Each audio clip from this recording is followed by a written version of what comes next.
All right, Shalom. This is the brother Nahalia from the GMS Orlando camp.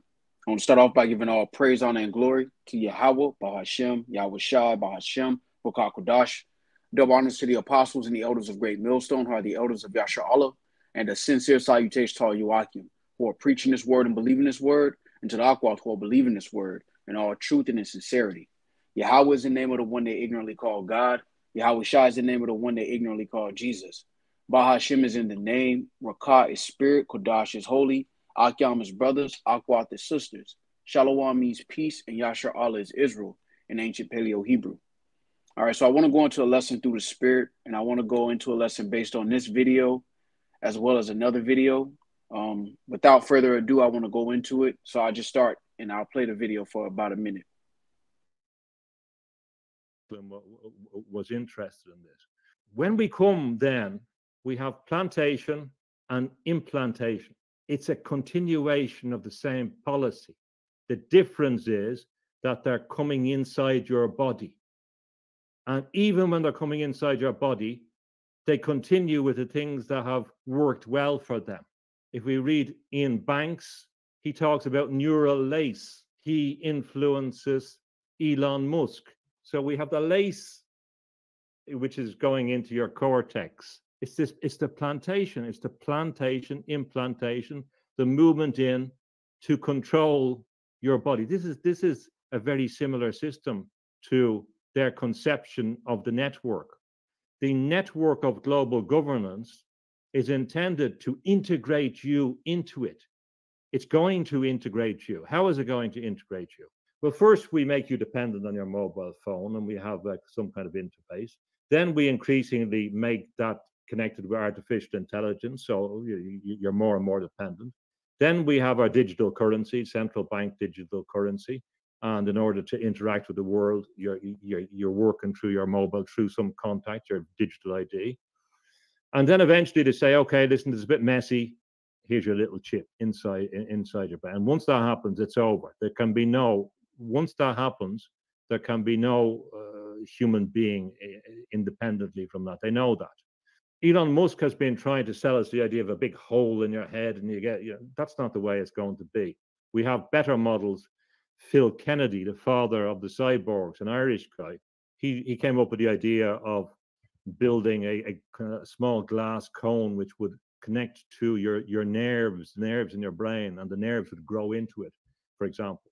But the real way is through liquid crystals and through substances that are intravenously taken into the body, so that it's. All right, so I want to get that clip through the spirit, to go into this, because ultimately all roads lead to the MOTB. All right, so let's start with Revelation chapter 13. All right, and then we'll get some more information on James Tooney, as well as another video with James Tooney as well. So let's start here at verse 14. And it reads, Revelation 13. You know what? Let's start at 12. Revelation chapter 13 and 11. And I beheld another beast coming up out of the earth. And he had two horns like a lamb, and he spake as a dragon. Now, for those who don't know, those two horns represent the Democrats and the Republicans. In ancient Rome, it was the plebeians and the patricians. There are two horns on the same beast. All right. And it says he spake as a dragon, going into those draconian measures. Our verse 12 reads, and he exerciseth all the power of the first beast before him, and causeth the earth and them which dwell thereon to worship the first beast, whose deadly wound was healed. Now that first beast is talking about the Roman Empire. All right, when you look at the West as a whole, most of Western civilization, if not all of it, is based on Rome. All right, and Rome got their culture from Greece. We understand through the spirit that Alexander was he was an Edomite. All right, Alexander the Macedonian was the beginning of their power. All right, as a matter of fact, let's go here. This is Daniel chapter 8, and I will jump down to verse. Let's start at 4. It says, I saw the ram pushing westward and northward and southward, so that no beast might stand before him. Neither was there any that could deliver out of his hand. but he did according to his will and became great. And as I was considering, behold, an he-goat came from the west on the face of the whole earth, and touched not the ground, and the goat had a notable horn between his eyes. And he came to the ram that had two horns, which I had seen standing before the river, and ran unto him in the fury of his power. Now, just to go through this through the spirit quickly, the ram is going into the Medo-Persian Empire. All right. When you go up, let's start at 2. It says, and I saw in a vision, and it came to pass when I saw that I was at Shushan in the palace, which is in the province of Elam. And I saw in a vision, and I was by the river of Ulai. Then I lifted up mine eyes and saw, and behold, there stood before the river a ram which had two horns, and the two horns were high, but one was higher than the other, and the higher came up last. All right, this is going into the Medo-Persian Empire. All right, when you deal with the history of this kingdom, this empire, the Medes came up first, but the Persians were stronger. They were more powerful. They were more prominent. All right, this is why most people just call it the Persian Empire, but it was really the Medo-Persian Empire. All right, so when we go into jumping back down to verse 4, it says, I saw the ram pushing westward and northward and southward, so that no beast might stand before him, neither was there any that could deliver out of his hand, but he did according to his will and became great. And as I was considering, behold, an he-goat came from the west on the face of the whole earth, and touched not the ground, and the goat had a notable horn between his eyes. And he came to the ram that had two horns, which I had seen standing before the river, and ran unto him in the fury of his power.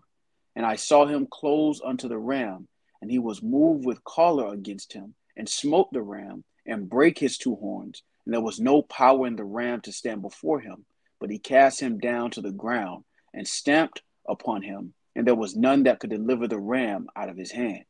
Therefore the he-goat waxed very great, and when he was strong, the great horn was broken, and for it came up four notable horns, came up four notable ones toward the four winds of heaven.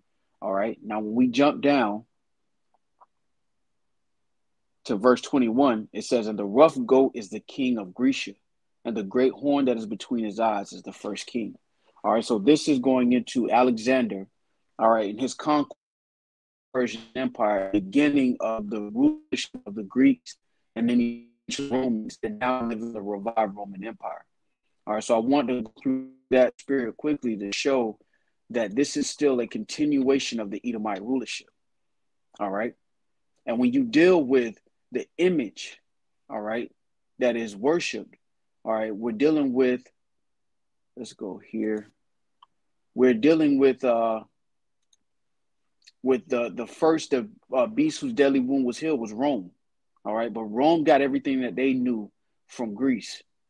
So everything is really a continuation. And this is why it talks about them making everyone to worship that image. All right, that is that Roman Empire, that custom, that culture, that image is being pushed, worshipped by many people in this day and age.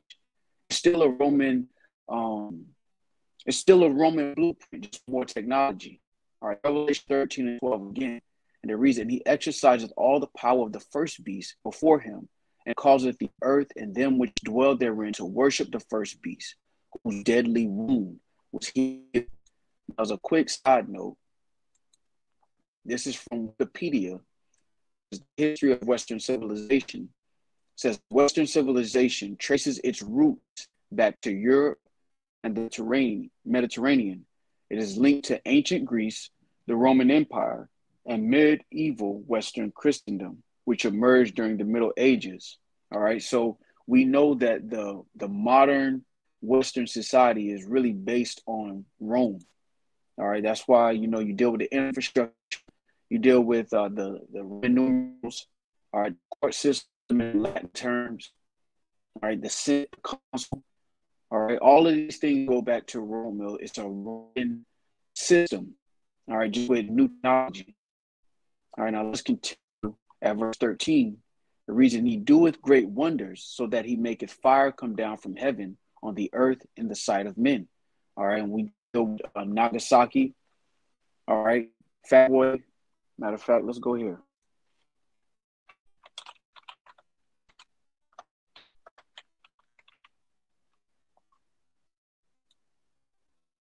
So we with the actual atomic bomb, this scared everybody into submission. All right.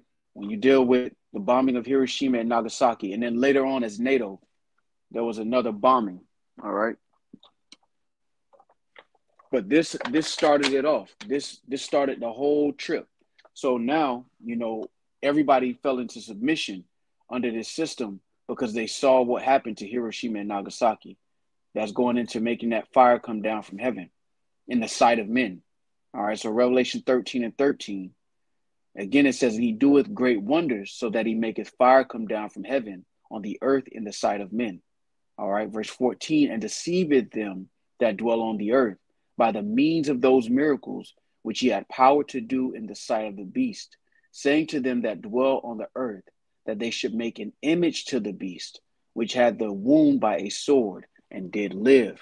All right. And this is that image. This is that system. But we know with the fourth industrial revolution, all right, with this technology revolution, they're making this image digital, if you will. All right. From the money, all right, to your identification, and all roads lead to that implantation. All right. So when we go back to this video and we hear certain things that James Tooney said, you know, he said things were going from the plantation to implantation.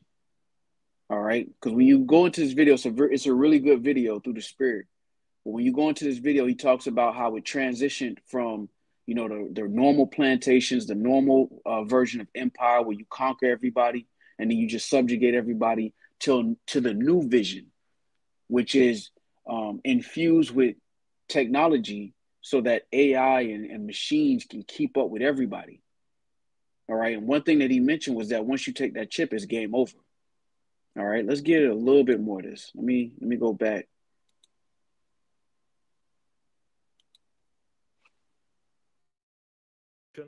And implantation. It's a continuation of the same policy. The difference is that they're coming inside your body. And even when they're coming inside your body, they continue with the things that have worked well for them. If we read Ian Banks, he talks about neural lace. He influences Elon Musk. So we have the lace. All right. Now, and I do have an article on that. All right. So let's go here. Because he said Elon Musk, and we know about Elon Musk and his Neuralink. All right. A couple weeks ago, his first patient, if you will, did a lot of interviews about how he's able to play chess as a paraplegic. All right, going into these miracles, and they're going to paint this narrative of the convenience and the progression of this technology, but really it's a forwarding of control.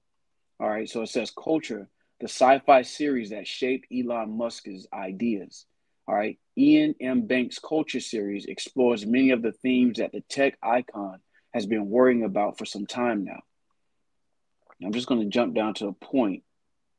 All right. It says celebrity tech entrepreneur Elon Musk founded the neuroethology company Neuralink in 2016 with the hopes of building a working brain-machine interface someday soon.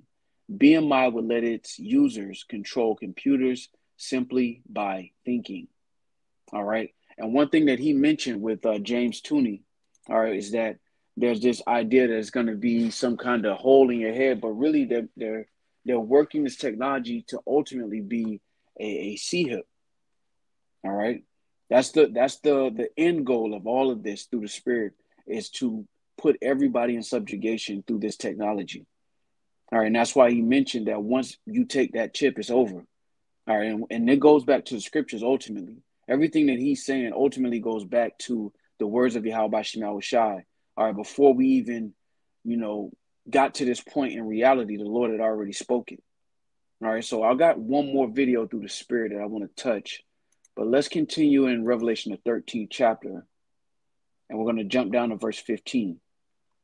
All right. And it reads, and he had power to give life unto the image of the beast, that the image of the beast should both speak and cause that as many as would not worship the image of the beast should be killed. All right. Now that kill goes into physical, but it also goes into something else. And I just want to get the definition. All right. So let's go to killed at the bottom, G615, apokteno. It says to kill in any way, whatever. When we go to the root, apo, it says this, of separation. All right. And one thing James Tooney mentioned is that, I mean, once you create this type of system, if you don't have the interface to get into it, you're cut off. All right. And this is why the hour of temptation is described in that way, is because if you don't take it, you're going to be separated. All right. Like it says on definition 2 of separation of a part from the whole. So the whole society is going digital. And if you don't take that piece, all right, that C-HIP, you won't be a part of that whole. You won't be a part of that system. All right, let's continue in Revelation 13, because it's going to go into that. Verse 15, Slakia, verse 16, and it reads, and he causeth all, both small and great, rich and poor, free and bond, to receive a mark in their right hand or in their foreheads, and that no man might buy or sell, save he that had the mark or the name of the beast or the number of his name. All right, so that C-HIP, all right, is an implantation. It's not Christianity. It's not an embargo act. All right, let's get this word marked before we continue. All right. Mark goes into charagma. It says a stamp and imprinted mark. All right, now we go into the root, G5482. It says a pale or stake, a palisade or rampart. All right, going into Strong's definition, it says to sharpen to a point, akin to, through the idea of scratching, a stake. All right, because it's put into that intravenous, it's put into that syringe, and then it's injected into people. All right, and he made it very plain in that video that once you take that, it's over with. But the Lord said it first. All right, and we'll get that after this next clip. All right, so let's go here. And this is another clip from James Tooney in a different interview. So I'll just start at the point. There's no question about it. In your view, what we're looking at is a situation where the governments and states are being superseded by a kind of global financial technocratic network involving AI that could eventually come to control everything, the traffic lights, the communication systems, the transportation systems globally, that states will become superfluous. Yeah. What's going to happen, Jeffrey, and we can test this in the future. We're going to have economic and financial collapse. When that happens, I don't know, but I don't think it's. I think it's closer rather than further away. That will be utilized to bring in digital currency associated with digital ID, and the central bank digital currencies are on the way. Plans are being made in Switzerland the last couple of years. Switzerland is a key nodal point in this for the transition. Switzerland is critical in relation to the management of a number of things, pharmaceuticals, pharmaceutical industry, etc., international migration, a whole range of force, World Trade Organization.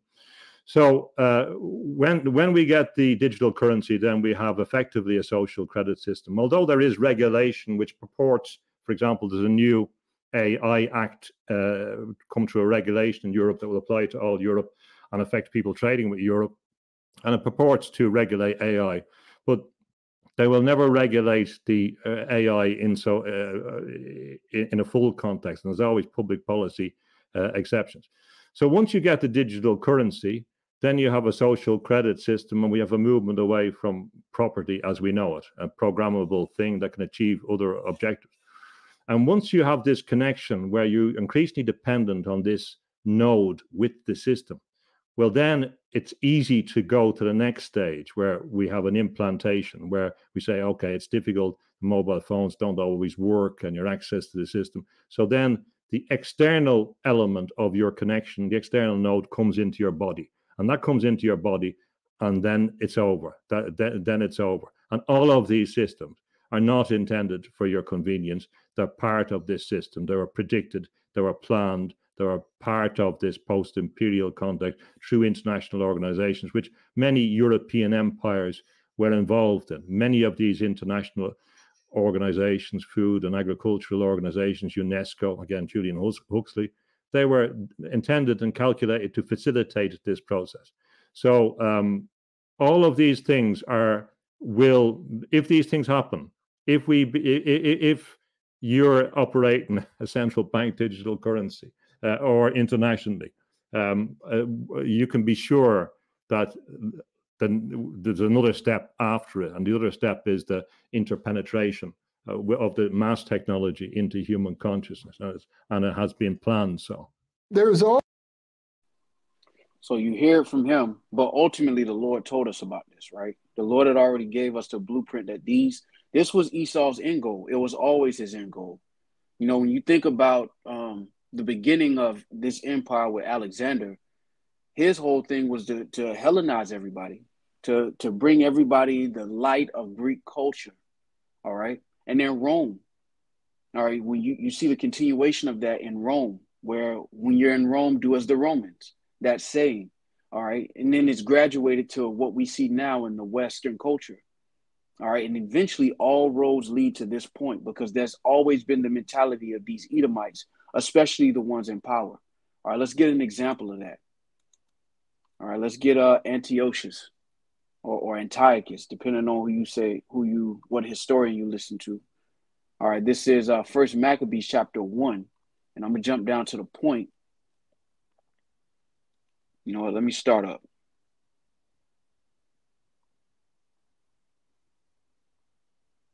Yeah, let's start at verse 16. So this is First Maccabees 1:16, and it reads, "Now when the kingdom was established before Antiochus or Antiochus, he thought to reign over Egypt, that he might have dominion of 2 realms. Wherefore he entered into Egypt with a great multitude, with chariots and elephants, and horsemen, and a great navy, and made war against Ptolemy, king of Egypt. But Ptolemy was afraid of him and fled, and many were wounded to death. Thus they got the strong cities in the land of Egypt, and he took the spoils thereof. And after that Antiochus had smitten Egypt, he returned again in the 143rd year, and went up against Israel and Jerusalem with a great multitude, and entered proudly into the sanctuary, and took away the golden altar, and the candlestick of light, and all the vessels thereof." And it's spiritual, right? Because they invaded the physical temple, all right, but now they're trying to invade the temple of the Lord, which is our bodies, all right?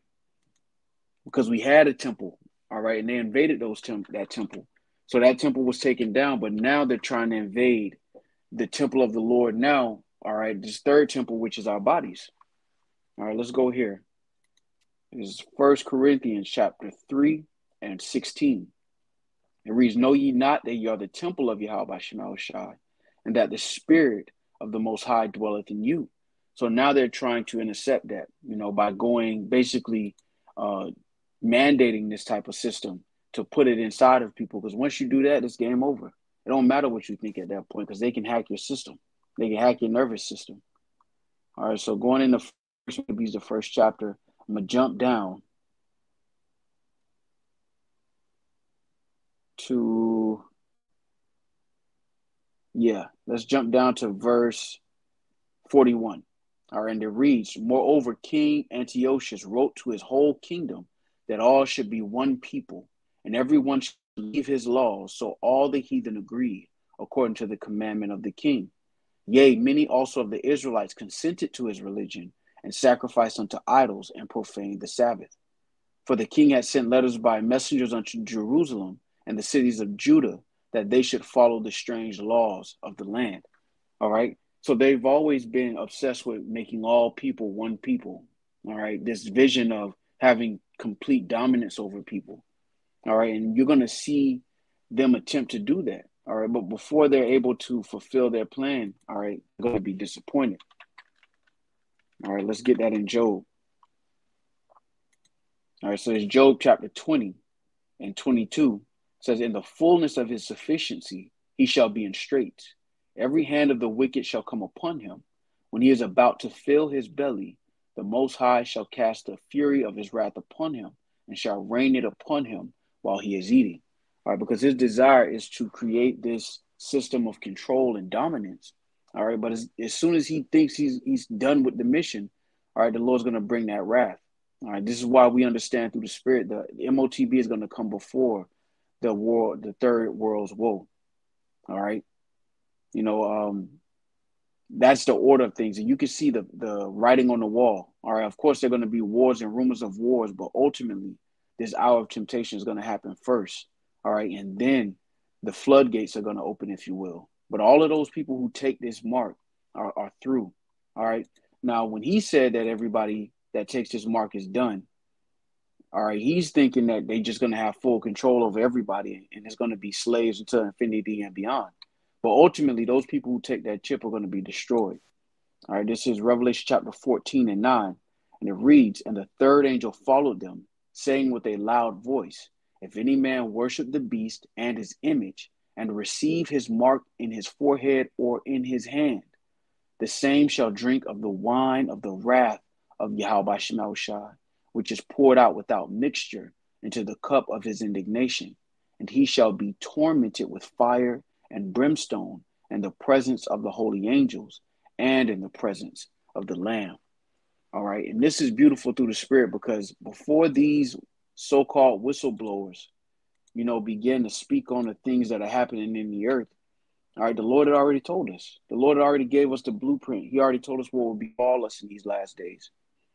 All right. And this is why through the Spirit we have great comfort and confidence in the words of the Lord concerning judgment and salvation, because everything that these people are talking about, they think it's from their own brain. Little do they know that the Lord had already spoken these things from the beginning. All right. This is Isaiah chapter 46 and verse 9. "Remember the former things of old, for I am power and there is none else.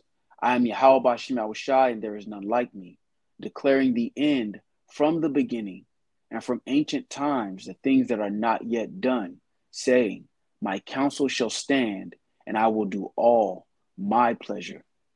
All right, because ultimately there is no counsel against Yahweh Shemel.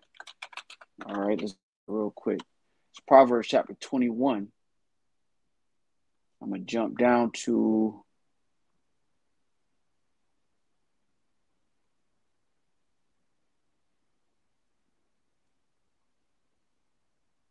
verse 30. All right, and it reads, "There is no wisdom, nor understanding, nor counsel against the Lord." All right, so no matter what Esau has planned, the Lord is greater than Esau's plans. And it's already written into the fabric of the story for him to be upset. All right, for him to be disappointed, for his plan to come to naught. All right, this is why in the Apocrypha it says this. And this is how we know we're at the end. All right, when you really look at it concerning prophecy. All right, we're at the very end of the statue that Daniel saw in the second chapter. All right, this is Daniel, Slakia, 2nd Ezra chapter 6 and 9. "For Esau is the end of the world, and Jacob is the beginning of it that followeth." This is how we know the Edomites are not the so-called Arabs, because they don't have the control. They're not putting this plan in place. They're not the ones putting this plan in place. It's the Edomites. All right. The son of perdition had to be revealed, and he's being revealed, and his plan is going to show his face. It's also going to show his horns as he takes his mask off. All right. Matter of fact, let's go here since I mentioned it. This is Daniel chapter 2, and I'll end it with this. So this is Daniel chapter 2 and 40. And it reads, "And the fourth kingdom shall be strong as iron, for as much as iron breaketh in pieces and subdueth all things, and as iron that breaketh all these, shall it break in pieces and bruise. And whereas thou sawest the feet and toes, part of potter's clay and part of iron, the kingdom shall be divided, but there shall be in it of the strength of the iron, for as much as thou sawest the iron mixed with miry clay. And as the toes of the feet were part of iron and part of clay, so the kingdom shall be partly strong and partly broken." All right, and that's where we are right now. All right, these the EU, the NATO, that whole beast system, which the woman rides on, all right, that woman being America, all right, this system is the defeat. It's the last kingdom of the heathens, all right, and we can see it according to prophecy if you can receive it, all right. It's partly strong and it's partly broken. All of these, the EU and the NATO, when you deal with the members of those organizations, some of them are strong, some of them are weak. All right, verse 43 reads, and whereas thou sawest iron mixed with miry clay, they shall mingle themselves with the seed of men, but they shall not cleave one to another, even as iron is not mixed with clay. All right, and that's why eventually World War III is going to happen. Despite all of these organizations and these attempts to keep peace, there's going to be war. All right, verse 44 reads, and in the days of these kings shall the power of heaven set up a kingdom which shall never be destroyed. And the kingdom shall not be left to other people, but it shall break in pieces and consume all these kingdoms, and it shall stand forever. All right, so Lord willing, this was edifying with that. I want to give all praise, honor, and glory to Yahweh, Bahashem, Yahweh Shai, Bahashem, Rakakudash. Double honors to the apostles and the elders of Great Millstone, who are the elders of Yasha Allah, and a sincere salutation to all you Wakim, who are preaching this word and believing this word, and to the Akwad who are believing this word and all truth and in sincerity. Shalom.